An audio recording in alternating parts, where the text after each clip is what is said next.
नमस्कार. तर चव कोकणची मध्ये मी दाखवते. हे गावाकडून आपल्याला आलेलं आहे मोदकाचं पीठ, जे की सॅम्पल आहे. त्याची काय क्वालिटी आहे ती मी तुम्हाला सांगते.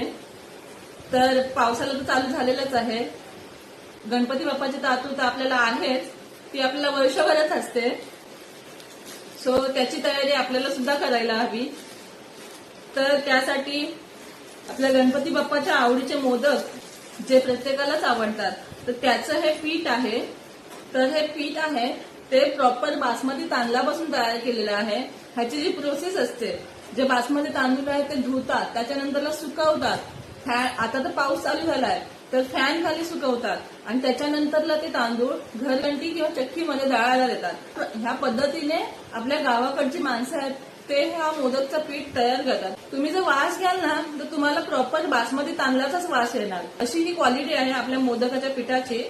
तर ह्या पिठापासून तुम्ही मोदक बनवाल तर तुमचे न तुटणारे आणि खाल्ल्या खाल्ल्या तोंडात विरघळणारे असे हे मोदक तयार होणार. तर हे मोदकाचं पीठ थेट कणकवलीतून तुम्हाला घरपोच मिळणार आहे. कोणाची ऑर्डर असेल तर मला तुम्ही खाली दिलेल्या नंबरवरती व्हॉट्सअप किंवा कॉल करा आणि तुमची ऑर्डर बुक करा. रेट जो आहे तो मी खाली डिस्क्रिप्शन मध्ये दिलेला आहे. तर त्या रेट प्रमाणे तुम्हाला मोदकाचं पीठ घरपोच भेटून जाईल. धन्यवाद.